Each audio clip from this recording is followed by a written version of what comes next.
Magandang umaga po.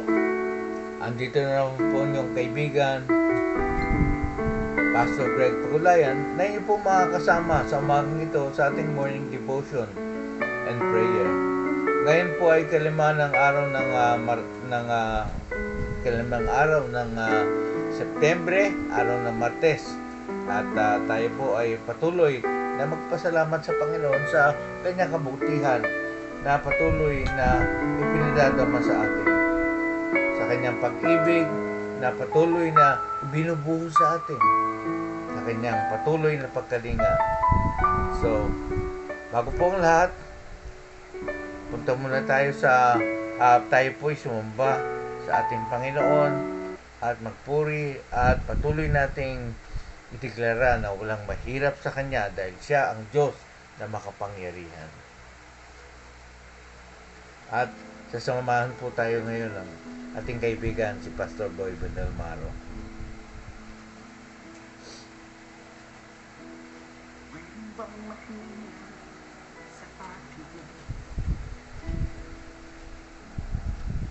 May iba kong hindi magagawa. Hallelujah. Ako ang Diyos na lumikha ng langit at lupa. Mga anak, sa akin kayo pagtiwala.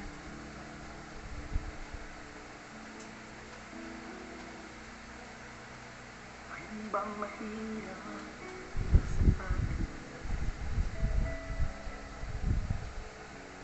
May iba kong hindi magagawa. Ako ang Diyos na lumikha ng langit.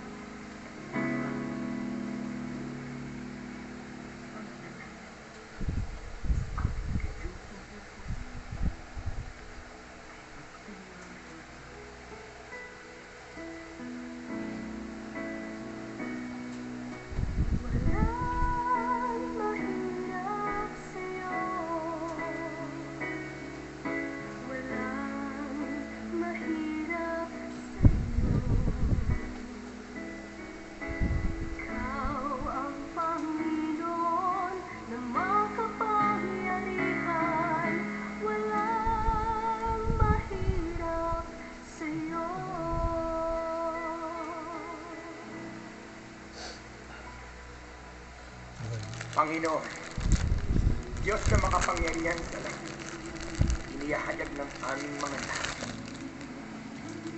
na Ikaw ang Diyos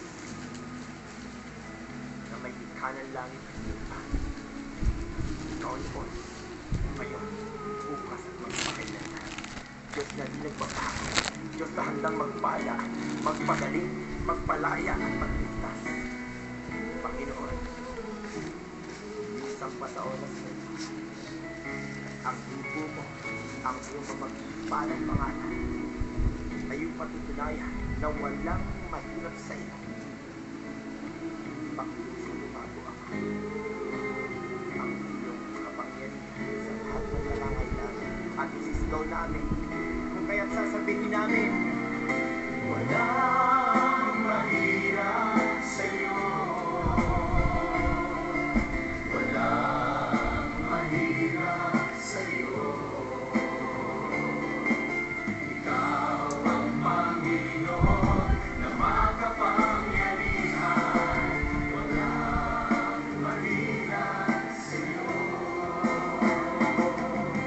Ikaw ang Panginoon na makapangyarihan. Walang mahirap. Walang mahirap. Walang mahirap sa'yo.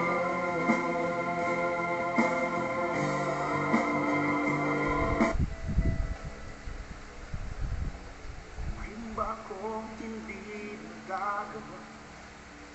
Yes, Lord. Hallelujah. Ako ang Diyos na lumikha ng langit.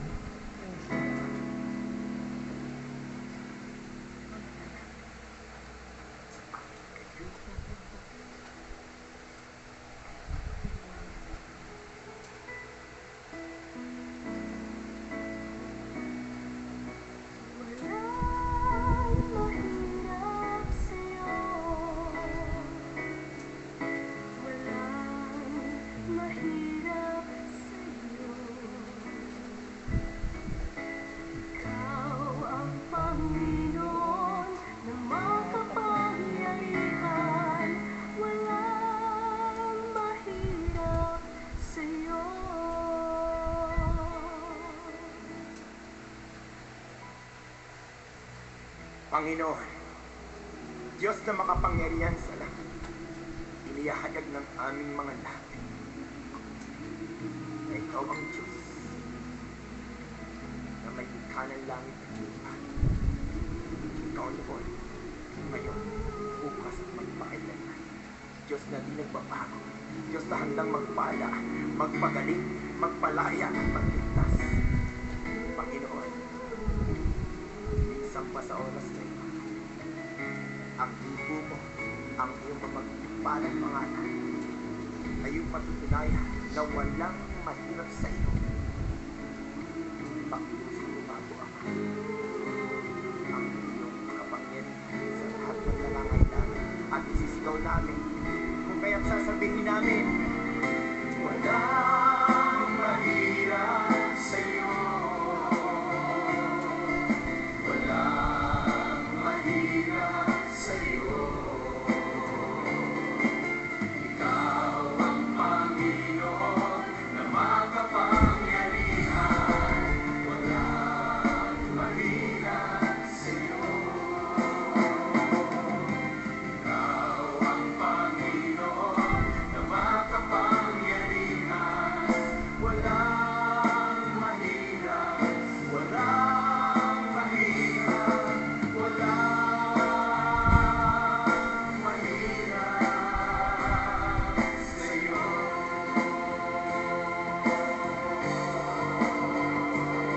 Sa iyo, Panginoon, lumago ako. Ang iyong kapangyarihan sa lahat ng nangangailangan at isisigaw namin kung kaya't sasabihin namin, walang mahirap sa iyo. Walang mahirap sa iyo. Ikaw ang Panginoon na makapangyarihan.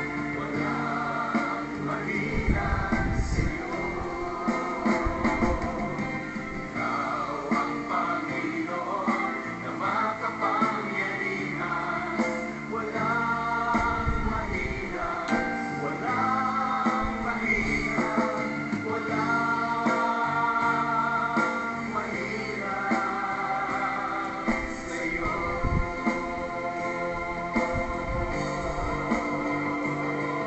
Walang mahirap sa iyo. Ikaw ang Panginoon na makapangyarihan. Walang mahirap sa iyo. Ikaw ang Panginoon na makapangyarihan. Walang mahirap, walang mahirap, walang mahirap sa iyo.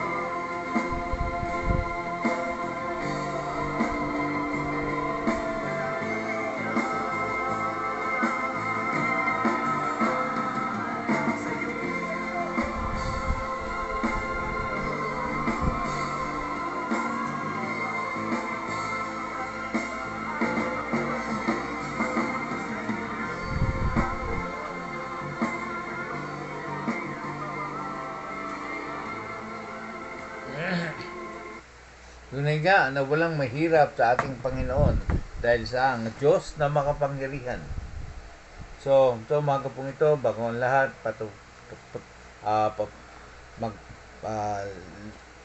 tayo po'y manalangin. O dakilang Diyos Ama, pinupuri ka namin sa umagang ito at patuloy na nagpapasalamat sa iyong kabutihan sa buhay na pinagkaloob mo sa amin, sa aming buhay. Salamat Ama dahil ikaw po Panginoon ang patuloy na nagsusustain sa amin sa bawat sitwasyon ng aming buhay. Ikaw Panginoon, ikaw ang Ama, ang patuloy na nag-iingat sa amin sa pamamagitan ng kapangyarihan ng Banal na Espiritu, at ikaw Ama ang patuloy na nagtuturo sa amin sa pamamagitan ng iyong Banal na Espiritu. Kaya Ama, sa umagang ito, patuloy naman Ama na inaamin namin na kami ay kulang sa kakayahan unawain ng iyong salita sa sarili namin, sa sarili namin. Ama, ang salita mo ay nagmumula sa iyong puso, kaya dapat naming maintindihan ang puso mo. Kaya sa oras na ito, patuloy na hiling namin na padala mo ang espiritu ng katotohanan at kaunumaan upang patuloy naming maintindihan ang nais mo para sa amin sa araw na ito. Buksan mo po ang mata ng aming mga puso at isipan upang patuloy naming maunawaan ang nais mo. Salamat, Ama, sa patuloy na gagawin pa sa aming mga buhay.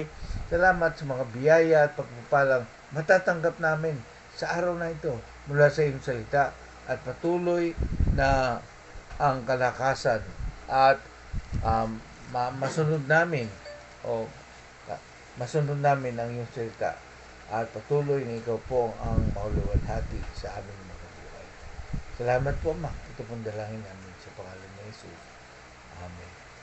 Sandali na po.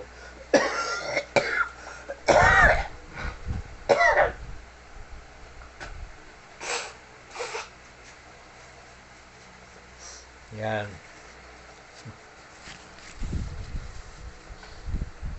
Talagang sa malamig kasi dito sa kwarto ko. Paglabas ko, mainit. Kaya yan po, nagkakaroon talaga ng pagbabago ng klima. Ganun po ka-sensitive yung aking katawan sa pagbabago ng klima. Kaya hindi natin maisip. Matagal ko lang po pinag-prayan, pero nasa sinuway naman ay nawawala, sumusunod. So mga ito ay binabati ko po ang bawat isa sa umaga to. Sino po yun nandyan? Magandang umaga po sa iyo, Kuya Efren, sa iyo aking kaibigan Ping. Yan, si Ping Gomez. Yan. Si Irene Tamayo. Yan, bagamat hindi nakikita, pero nandyan po siya. Araw-araw po yan. Ganon din po yung aking mga kaibigan o yung isang teacher ko nung elementary na si Miss Mila Kusumo ay nandyan din. Yan. So, magandang umaga sa iyo, sa inyong lahat. At sabi nga kahapon po, pinag-aralan natin yung patungkol sa pagbabayad ng buwis. Pero hindi lang po yun ang gustong ipakita ng Panginoon sa atin, na ang nais niya ay mag-submit tayo sa authorities na itinalaga sa atin. Una sa Diyos, at pangalawa sa mga authority o sa mga taong itinalaga para mamahala sa atin. Yan. Morning, Ate Yuling. Yan. Ate Yuling Valenzuela. Kamusta po kayo dyan? Ganon din. At patuloy na magpatuloy po tayo sa pag-aaral ng ating lesson ngayon sa umagang ito. At ang ating pag-uusapan naman ay yung discussion. Kasi alam nyo po, yung mga pariseo at mga ano dyan ay talagang gumagawa ng paraan para maitrap ang ating Panginoong Jesus. Kaya hindi nila nadali, hindi nila nakuha sa excuse me po, hindi nila nakuha sa trap patungkol sa taxes. Actually, namanghanga sila doon sa sagot Kaya lang, doon sa sagot niya ay maganto nangyari. Ang Diyos ang napupurihan, ang Diyos ang naluwalhati. Si Caesar ay nasatisfied doon sa sagot niya. Bakit? Kasi pinagbabayad niya pinasusunod niya sa batas. Pangatlo, yung mga tao ay naliwanagan. At yung mga nag-trap sa kanya ay napahiya. Yan po. So, yun po yung So, hindi manalo-nalo yung mga religious leader yung Pariseo, yung mga scribe at saka Sanhedrin, pati yung mga tagasunod ni Herodes, yung mga Herodian. So, dito naman po, yun ding grupong yun. Yun namang Sadducees na naman ang lumapit sa kanya. Itong Sadducees ay yan, masyadong akala nila napakatalino nila. Yan. Religious leader din sila. Kaya tingnan po natin kung ano yung mangyayari dito sa ating pag-aaralan. Sabi dito sa Mark 12 verse 13 to 27. Yan. Hindi pala 13. 18 to 27. Tama ba yung Mark? Lagyan ko na lang po ng ayan. Verse 18 to 27. Then Jesus was approached by some Sadducees, religious leaders who say there is no resurrection from the dead. Yan. They posed this question, Teacher, Moses gave us a law that if a man dies leaving a wife without children, his brother should marry the widow and have a child who will carry on the brother's name. Well, suppose there were 7 brothers. The oldest one married and then died without children. So the second brother married a widow, but he also died without the children. Then the third brother married her. Then this continued with all 7 of them. Still, there was no children. Last of all, the woman also died. So tell us, whose wife will she be in the resurrection? For all 7 were married to her. Jesus replied, You are mistaken. You don't know you don't know the scriptures. You don't know the power of God. For when the dead rises, they will neither marry nor given in marriage. In this respect, they will be like the angels in heaven. But now, as to whether the dead will be raised, haven't you ever heard about this writing of Moses in the story of the burning bush? Long after Abraham,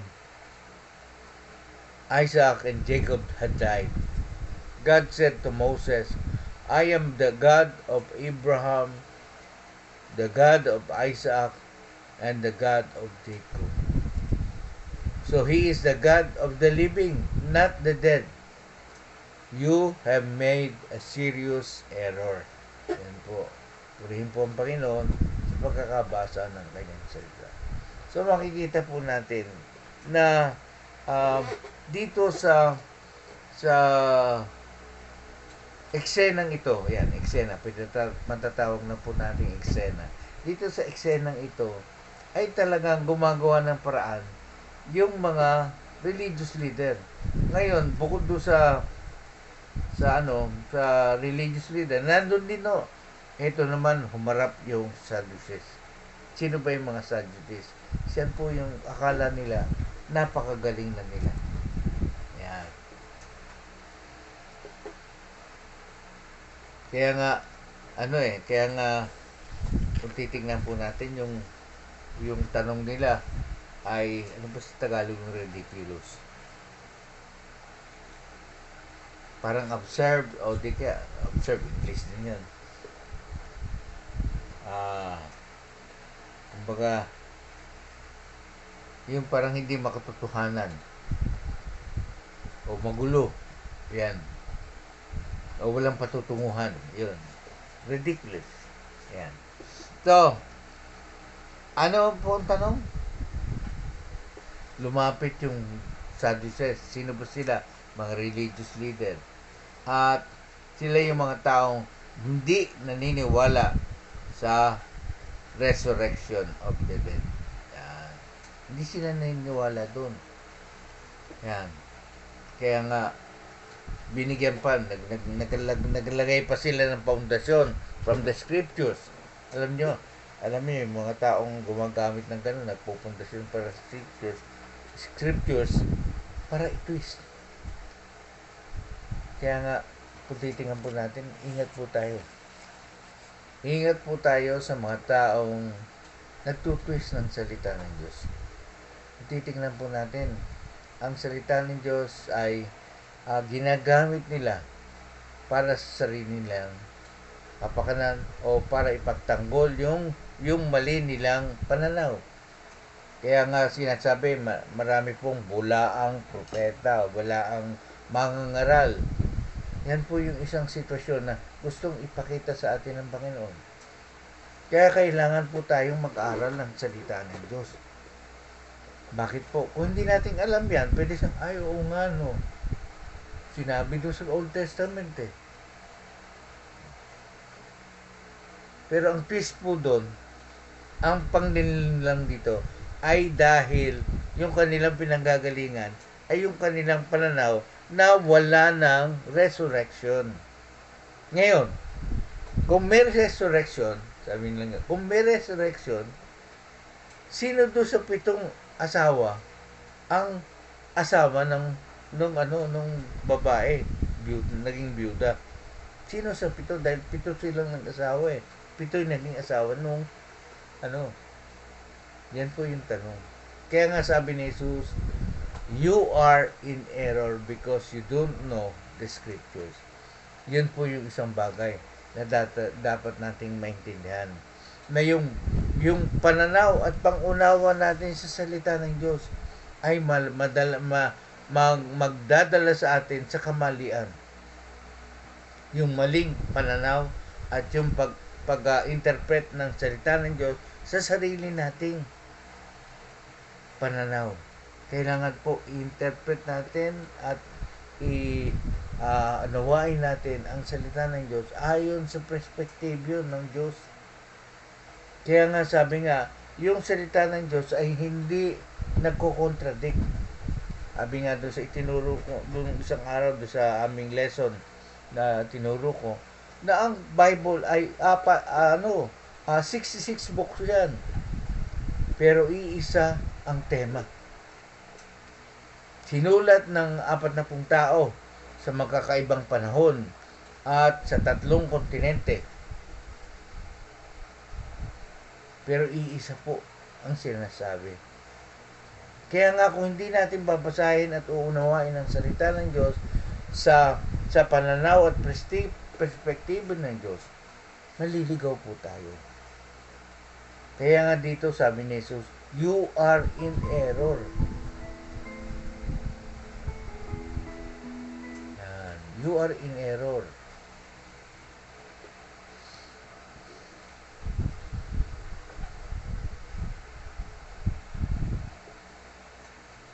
So, kung titingnan po natin, tanong, sino sa 7?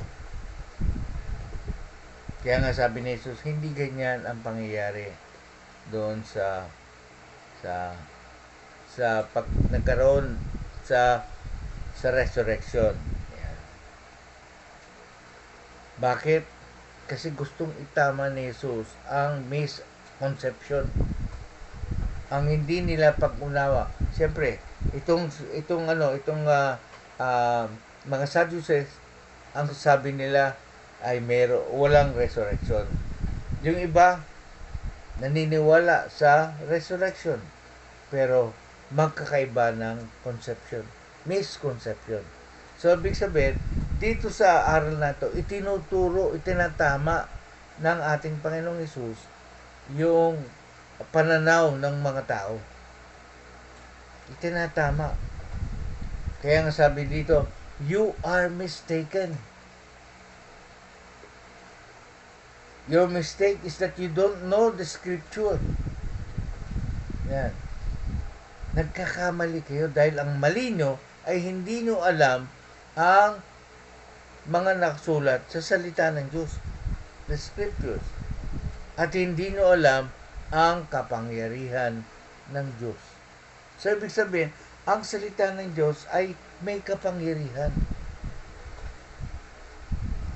So, kung di natin maunawaan ang salita ng Diyos at maunawaan yung matatanggap yung kapangyarihan ng Diyos na magbukas ng ating puso at isipan, talagang hindi natin maintindihan. Kaya nga, sabi niya dito, hindi nyo naintindihan ang mga salita, ang mga nakasulat, at ang kapangyarihan ng Diyos. So, ibig sabihin, na as they read the Bible, as they see and understand the Word of God, they must see the power of God behind it. Yan po yung sinasabi ng ating Panginoong Jesus. Yung kapangyarihang magbago ng ating isipan at magbago ng ating puso. Kaya sinabi niya sa verse 25, for when the dead rises, they will neither marry or be given into marriage. So, tapos na yun. Ang pag-aasawa ay dito lang sa lupa. Kaya nga doon sa pag-asa, till death do us part. Kasi akala nila, ang nasa isip ng mga Saduseo, na pagka nabuhay ulit, ganun din, katulad din dito sa lupa. Hindi, no? Iba na po. Kaya nga sabi niya, hindi na katulad dito sa lupa.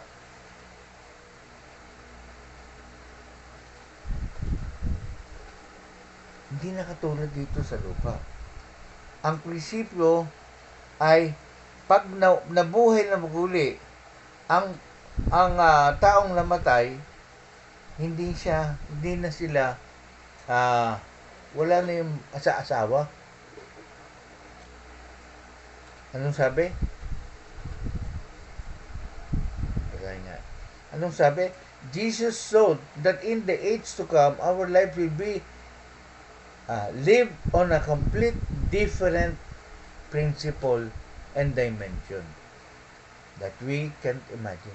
So, ibig sabihin, pag nagkaroon ng pagkabuhay na maguli, so, namatay, at nagkaroon ng resurrection, ibang dimension na yun. Ibang dimension. Yun ang sinasabi niya. Nandun na tayo sa spirit realm. Pero, dadating din ang Panginoon, ang panahon na babalik tayo sa lupa. Ano yung sabi yan? Doon sa Revelation. Doon sa pagkatapos ng dilubyo, pagkatapos ng mawasak ang mundo, bababa yung new heaven and new earth. Magkakaroon ng new heaven and new earth. So, yun na yung dimension na sinasabi ng Panginoon. At yan po ang pagkakamali ng maraming tao. Mula noon hanggang ngayon, yan din po ang pagkakamali. Kaya nga, yung pananaw ay dapat natin hingin yung katalinuhan na nagmumula sa Diyos para maunawaan po natin ang salita ng Diyos. Bakit po? Kasi ang nasa sa isip ng mga tao, ayan, pati tayo ngayon, ang heaven is a glorious place, a glorious version of the earth. Glorious version of the earth. Hindi, ibang-iba ang langit sa lupa. Bagamat sabi nga doon, sinasabi natin na wala ng hirap, wala ng sakit, wala ng pain, troubles, and at sa mga trial, wala na talaga dahil complete peace ang meron doon. Hindi katulad dito. Kaya nga, kung sasabihin natin glorious version, hindi ro. Ibang-iba. Heaven life is a different from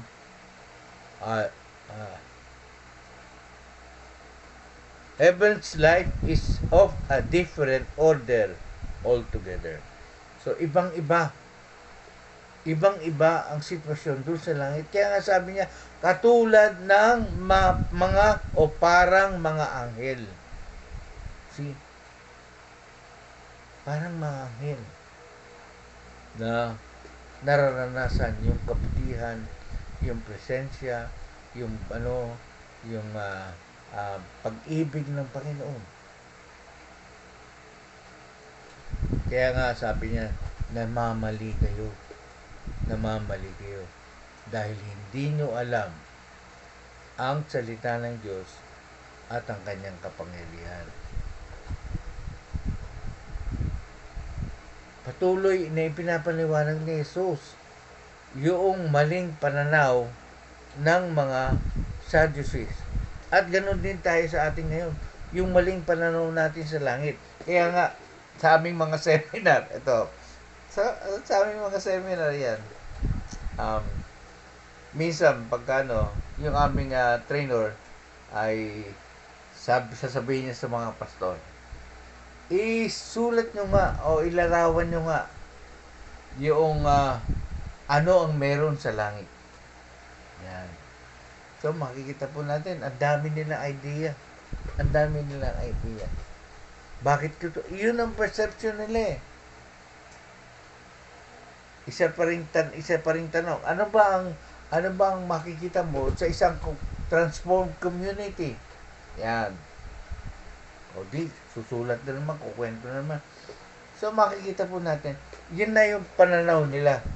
Yung pananaw nila, pero hindi nila inilalagay yung description na sinasabi ng Bible. Description na sinasabi ng Bible. Kasi nga, akala nila, yung langit ay isang kumbaga upgraded version. Kumbaga sa panahon natin yan, 'di ba? Mga cellphone ina-upgrade. Ang langit ay upgraded version ng lupa. No, hindi. Kaya nga pagdating ng panahon, merong bagong heaven, may bagong lupa, new heaven and earth na bababa mula sa langit. Bago.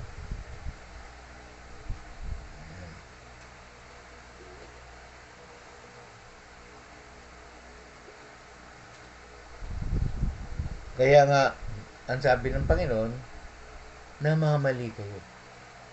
Bakit? Hindi nyo alam ang scriptures at hindi nyo alam ang kapangyarihan ng Diyos.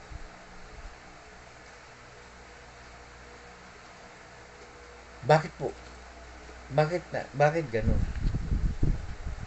Sa ating nga lang, sa panahon natin yun, nagdududa pa tayo sa kapangyarihan ng Diyos. Excuse me po.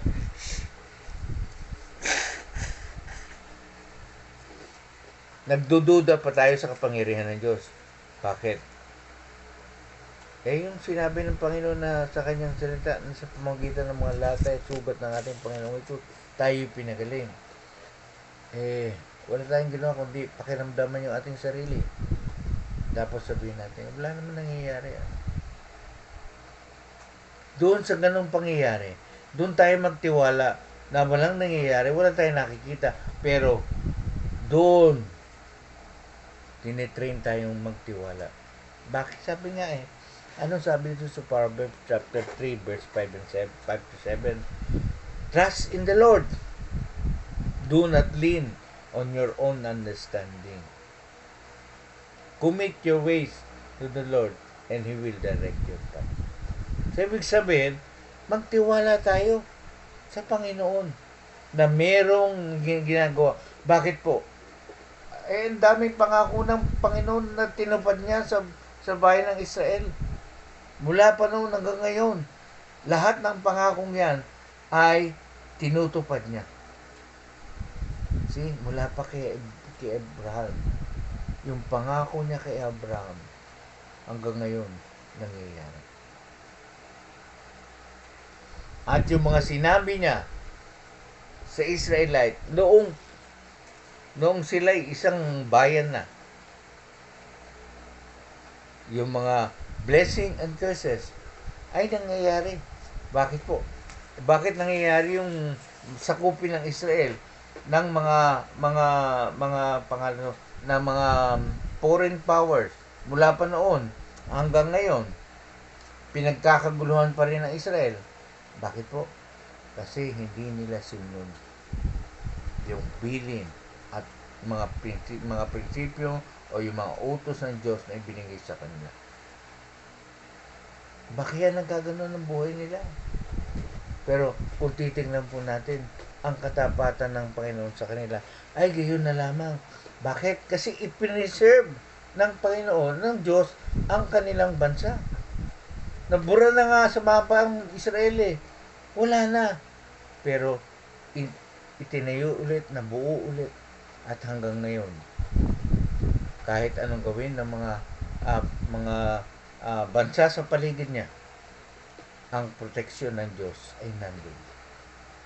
Kaya nga sabi ng Panginoon sabi ng Panginoon sa atin, sa bawat isang nananampalataya, ipananalangin natin ang kapayapaan ng Jerusalem. Bakit? Kasi meron siyang mahalagang papel sa panahon nato, sa last days. Yan. Kaya nga sabi dito, kaya nga sabi ko sa inyo kanina,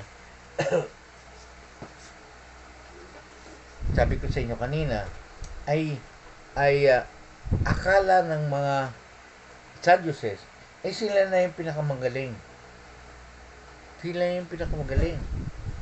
At yung kanilang superiority ng katalinuhan at kaalaman ay salungat sa mga tradisyon ng mga Pariseo. Natin magkaaway sila, naglalaban sila. Yun nga yung sinasabi ko kapon Dati silang magkasalungat, pero ngayon, iisa sila ng pakay. Ano yung pakay na yan? Sirain si Jesus. Pero sa kanilang pangunawa sa salita ng Diyos, sila po ang nasisira.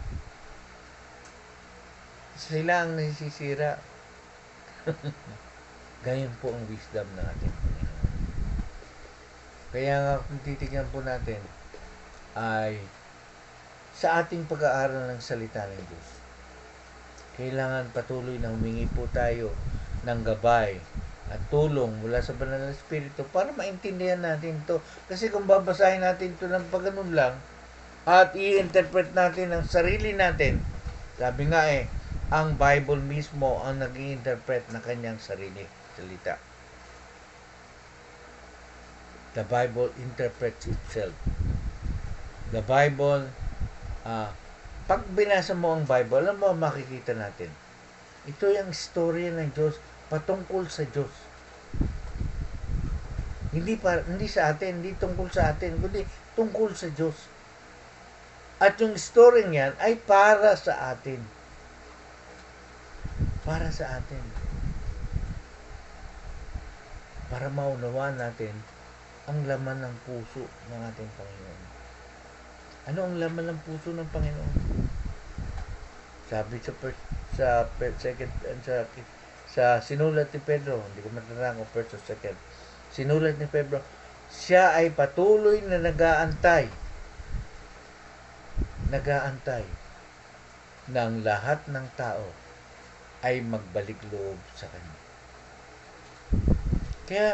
Kaya anong sabi, kaya nga kung titingnan po natin, kailan pa po ba yung sinasabing last days? Si Pablo, sinabi na niya, last days na yan Ilang taon na nakaraan? 33 AD yun, ang mga panahon na nun. Ano lang tayo na? 2023. So, ilang taon na lang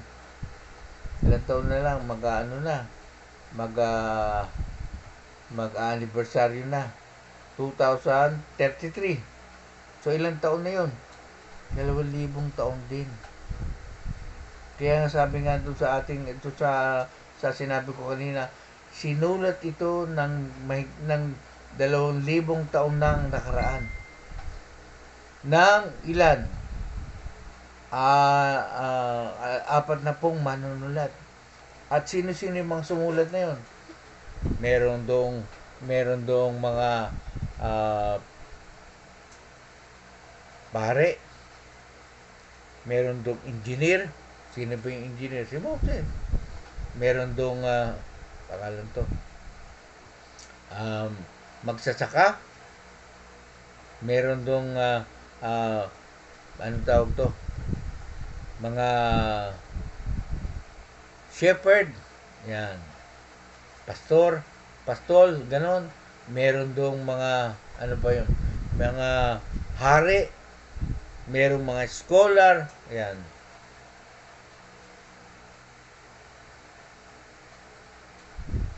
At marami pa.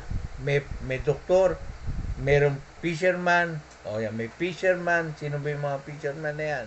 Oh, may doktor, merong scholar, sino ba yung scholar? Si Pablo, scholar yan. Yan. Nung panahon na yun, scholar siya. Kasi, nag-aral siya. Yan po yung kabuuan ng Bible. Kaya, dapat na pag tayo nagbabasa ng Bible, ay humihingi tayo ng kaliwanagan sa banal na Espiritu. Dahil sabi ni Jesus, nasa Kanya ang lahat ng katotohanan. He is the Spirit of truth. At yung katotohanan na yun, pag lumapit tayo sa Kanya, ibibigay na sa atin yung katotohanan. Yan. So, magandang umaga sa iyo, Che. Yan. Magandang umaga din sa iyo, Kuya Rapi. Yan. So, yan po. Yan po yung ating patuloy na yan po ang gustong ipakita ng Panginoon sa atin. Now, hindi tayo dapat maligaw. Hindi tayo dapat magkaroon ng maling interpretasyon sa salita ng Diyos. Kaya sabi niya, you are in error. Kayo yung nagkamali. You are mistaken because you do not know the scriptures and the power of God. Yan po dapat nating maintindihan. Kaya po yung pong tanong patungkol do sa sino ang asawa, hindi po mangyayari. Bakit? Kasi wala nang mag-asawa, wala nang ikakasal doon sa langit. Ang kasal na mangyayari doon ay yung kasal ni Jesus at ang kanyang katawan. The bride. Yan, the bride and the groom. Sino po ang groom? Si Jesus. Sino ang bride? The body of Christ. Yan po ang kasalang mangyayari. Kaya nga wala na pong mag-aasawa. We are all, sabi dito, children of God. Purihin po ang Panginoon. Kaya nga, wala nang sexual significance doon sa langit. Wala nang sexual significance. Kaya nga sabi, katulad kayo ng mga anghel. Parang kayo. Kaya nga sabi dito, knowing that resurrection of the dead is true doesn't answer all our questions. Kahit alam natin na totoo ang resurrection, pero hindi natin kayang sagutin ang lahat ng tanong. They are mysteries that remain. There are mysteries that remain na ang tangi ang Diyos lamang ang nakakaalam. But hindi niya inaalis yung basic truth na merong resurrection. Yeah. Kaya kung titingnan po natin, dito, ipinatunayan ni Jesus ang resurrection. Ano po paano niya pinatunayan? Doon sa sinabi niyang na, sabi dito, alam niyo ba na isinulat ni Moses doon sa burning bush na nung magpakita ang Diyos sa kanya, ang pakilala sa kanya ay, ako ang Diyos ni Abraham, ang Diyos ni Isaac, at ang Diyos ni Jacob. Anong ibig sabihin doon? Ang pinapakita ng Jesus dito ay ang Diyos natin ay Diyos ng mga buhay. Hindi Diyos ng patay, kundi Diyos ng buhay. So, diyan po niya ipinakita na merong resurrection. Si Abraham, si Isaac at si Jacob ay personal God nila. Merong silang relasyon at doon nandun sila sa piling ng Ama. At ganun din pinakita rin ni Jesus doon sa kanyang transfiguration. Si Elijah at si Moses na nagniningning ang kanilang mga kasuotan. See? There is resurrection. Sabi nga yung basic ng resurrection ay nauunawaan natin. Pero yung mystery of resurrection, yun ay nasa Diyos, nasa kamay ng Diyos. At unti-unti niyang i-reveal sa atin. Kaya nga, kung titignan po natin, na yung sinabi niya doon sa mga skeptical na Sadducees ay meron talagang resurrection of the dead. Pero hindi katulad ng kanilang pananaw na at pinakita ni Jesus sa pamagitan ng salita ng Diyos ang kamalian nila. So, yan po. Magandang umaga po. Anong lesson? Anong lesson sa ating yun? Mag-aral tayo ng salita ng Diyos at patuloy na humingi po tayo ng kaunawaan na nagmumula sa banal na Espiritu dahil siya lang ang tanging may alam ng katotohanan. At yung katotohanan, pag naunawaan natin, sabi niya, the truth will set us free. Magiging malaya tayo sa anumang maling katuruan. So, magandang umaga po sa inyong lahat. Tayo po yung manalangin. O dakilang Diyos Ama, pinupuri ka namin sa umaga nito at patuloy na nagpapasalamat kami sa iyong kabutihan sa buhay namin. Salamat sa pag-ibig mo na patuloy na pinadadama mo sa amin dahil ang nais mo ay patuloy naming maunawaan. Ang puso mo, maunawaan ang kalooban mo, maunawaan namin ang mga bagay na nais mong ipaunawa sa amin. Ama, salamat dahil ang nais mo ay hindi po kami maligaw, kundi makalakad kami patungo sa plano mo sa aming mga buhay. Kaya nga sabi ni Haring David doon sa kanyang Psalm, hinawakan mo kami sa aming kanang kamay at patuloy na inaakay mo kami patungo sa nais mo. Lord, patuloy na sa iyong pagtuturo sa amin sa pamagitan ng iyong salita. Hawak mo ang aming mga kamay at patuloy na dinadala mo kami doon sa sitwasyon at sa lugar na nais mong puntahan namin. Salamat po, Ama. Salamat dahil sinabi mo rin sa iyong salita, hawak mo ang aming kamay, subalit ang liwanag mo ay nandun sa aming paa upang patuloy na yung aming hakbang ay hindi malihis, kundi nandun kami sa lugar na kung saan ang liwanag mo ay nandun. Salamat po, Ama. Salamat sa patuloy na gagawin pa sa aming mga buhay. Salamat din dahil ikaw, O Diyos, ang patuloy na nag-aayos ng lahat ng sitwasyon dahil pinangako mo talaga na anuman ang sinimahalan mo sa aming buhay ay tatapusin mo hanggang sa pagdating ng aming Panginoon. Kaya pinupuri ka namin, niluluwalhati ka namin, at dinadakila ka namin sa oras na ito. Patuloy na ikaw po ang patuloy na kumilos sa aming mga buhay. Salamat, Mama. Patuloy na tinataas din namin sa iyo ang lahat ng mga ang aming bansang Pilipinas. Salamat, Ama, dahil meron kang plano para sa bansang Pilipinas. At patuloy din na nagpapasalamat din kami sa iyo dahil tinapos mo na ang paghihirap ng isang aming kaibigan. Kinuha mo na siya at inuwi mo na siya sa iyo. Lord, sabi nga ng salita, death, your victory is over death. Dahil doon sa lugar na yan, lugar na kung saan dinala mo siya, ay wala na ang lahat ng pains sa mundo. Kung saan nandun ang kagalakan at kapayapaan. Salamat po, Ama, sa patuloy na pagkilos mo sa kabuhay ng bawat isa sa amin. And even so, Lord God, we pray sa lahat ng may sakit, sa oras na ito, yung aming mga kaibigang may sakit, kilala mo po ang bawat isa sa kanila, Ama. Hindi na namin babanggitin ang bawat kanilang mga pangalan, pero alam namin, Ama, na ikaw po, Diyos, ang kikilos sa kanilang mga buhay.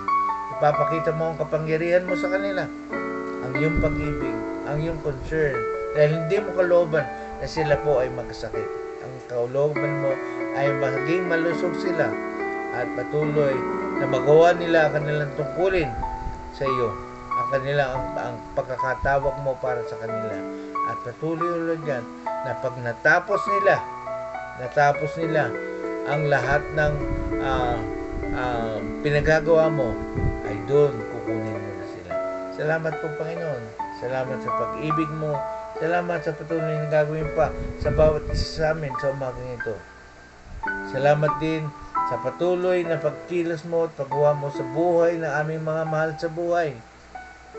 Yes, Lord God, ikaw po ang nagdadala sa kanila sa aming Panginoong Hesus.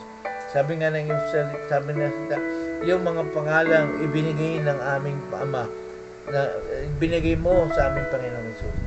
Ama, ikaw po ang nagdadala.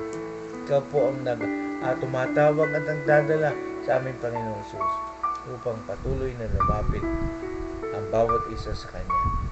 Maunawaan ang iyong pag-ibig, maunawaan ang iyong plano para sa bawat isa. Salamat po, Ama.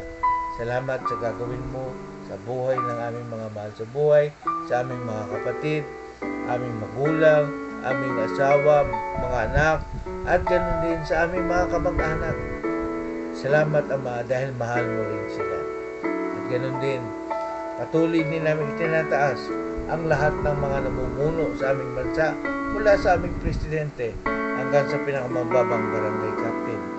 Ama, sa nalalapit na barangay election, ikaw po ang tumawag at pumili ng mga taong inihanda mo para mamuno sa lugar na ito upang sila mismo ay ma-implement ang kalooban mo sa kanila, kalooban mo sa bawat lugar na kung saan mo sila itatalaga. Salamat po, Panginoon.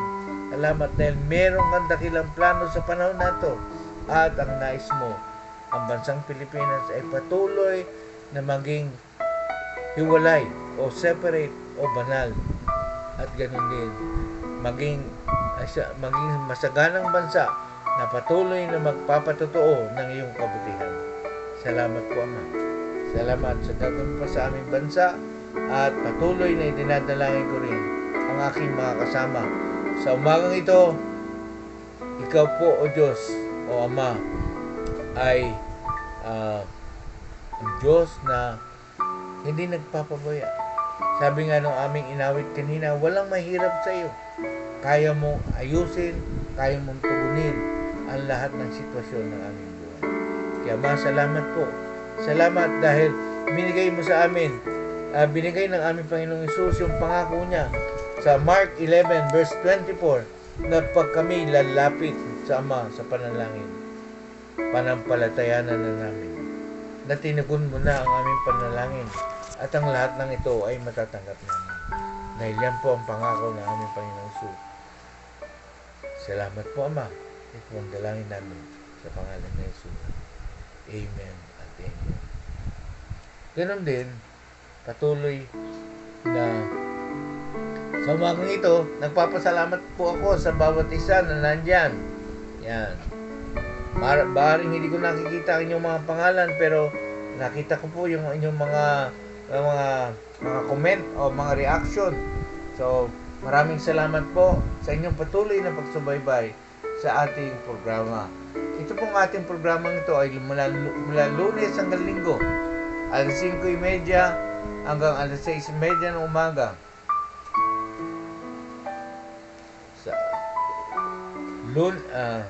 Pagka Lunes, Martes, dahil itong buwan ngayon ay Setyembre, ako po ang inyong mga kasama, Lunes, Martes, bukas si Pastora Tesna. Hanggang Biyernes siya, at sa Sabado si Noriel po. So, magandang umaga po sa inyong lahat.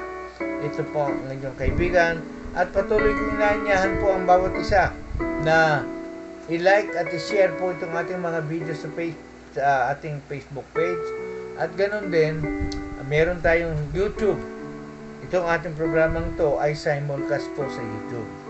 Kaya, kung kayo po ay mahilig sa YouTube, i-subscribe nyo na po yung aming Pags Family Channel at i-click nyo na po yung ating yung malitang bell dyan para sa susunod na aming pag-online ay meron na po kayong abiso. Ganon din, i-share po din natin ang mga video ito. Bakit po? Para patuloy na mapalaganap natin ang pag-ibig ng Panginoon, ang kabutihan ng Diyos, at patuloy natin patuloy na maunawaan ng ating mga mahal sa buhay ang kalooban ng Panginoon sa bawat isa. So, magandang umaga po. Ito po inyong kaibigan muli, Pastor Greg Pagulayan, na nagsasabi sa atin, sa bawat isa, na mabuti po ang ating Diyos. Mahal niya po tayo. Hindi niya tayo iwanan o pababayaan. Bakit po? Dahil siya ang Diyos. Siya ay hindi nagbabago mula noon, ngayon at magpakailanman. So, maraming salamat po muli. Hanggang bukas. Bye-bye.